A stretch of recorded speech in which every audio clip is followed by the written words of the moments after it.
Bugungi kunda ichki ishlar organlari xodimlarining jismoniy va jangovar tayyorgarligini yuksaltirish, ularning xizmat vazifalarini samarali va professional darajada bajarishini ta'minlash masalasiga alohida e'tibor qaratilmoqda. Ana shunday ezgu maqsadlar yo'lida tashkil etilgan sportning qo'l jangi turi bo'yicha nufuzli ichki ishlar vaziri kubogi musobaqasi Andijon viloyatida yuqori saviyada o'tkazildi. Ushbu sport tadbirida respublikamizning barcha hududlarida ichki ishlar organlari safida xizmat qilayotgan eng kuchli xodim sportchilar ishtirok etib, g'oliblik uchun murosasiz bahslarda maydonga tushdilar. Joriy yilning 2-4 kunlari o'tkazilgan musobaqa davomida har bir vazn toifasida keskin va qiziqarli bellashuvlar kechib, ishtirokchilar o'zlarining jismoniy tayyorgarligi, mahorati, chidamliligi va g'alabaga bo'lgan intilishlarini namoyon etdilar. Final bellashuvlari O'zbekiston Respublikasi Davlat madhiyasining sadolari bilan tantanali ravishda boshlandi. Tadbirda O'zbekiston Respublikasi Ichki ishlar vazirining o'rinbosari, Ma'naviy ma'rifiy ishlar va kadrlar bilan ta'minlash departamenti boshlig'i Diyorbek Sattarov hamda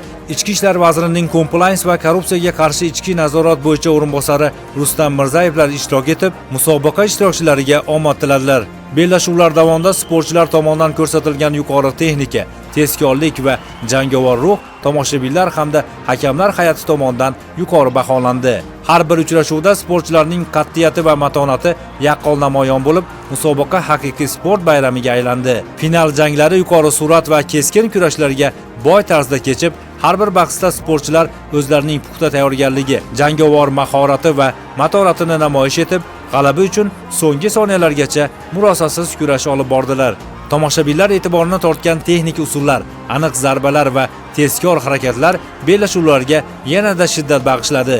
Natijada eng kuchli va munosib sportchilar final bahslarida ustunlikka erishib, faxrli o'rinlarni qo'lga kiritdilar. Yakuniy natijalarga ko'ra umumjamoa hisobida 3-o'rin Qashqadaryo va Namangan viloyatlari ichki ishlar boshqarmasi jamoalariga, 2-o'rin Andijon viloyati ichki ishlar boshqarmasiga hamda faxrli 1-o'rin Farg'ona viloyati ichki ishlar boshqarmasi jamoasiga nasib etdi. G'olib va sovrindorlar tantanali ravishda taqdirlanib, ularga kubok, medal, diplom hamda qimmatbaho esdalik sovg'alari topshirildi.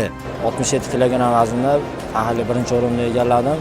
Avvalo Ichki ishlar vazirligiga kattakon rahmat aytaman. Andijon viloyati ichki ishlar boshqarmasi boshlig'iga minnatdorchilik bildiraman. Bizga shart-sharoitlar yaratib bergani uchun. Bundan keyingi musobaqalarga jahon arenalarida xudo xolasa Andijon viloyatini va O'zbekiston bayrog'ini yana ham yuqorilarga ko'tarishga va'da beramiz.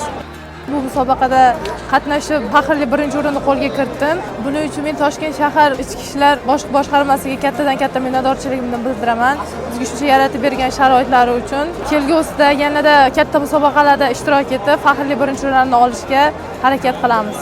Tadbir yakunida taniqli va xushovoz san'atkorlar ishtirokida konsert dasturi namoyish etildi.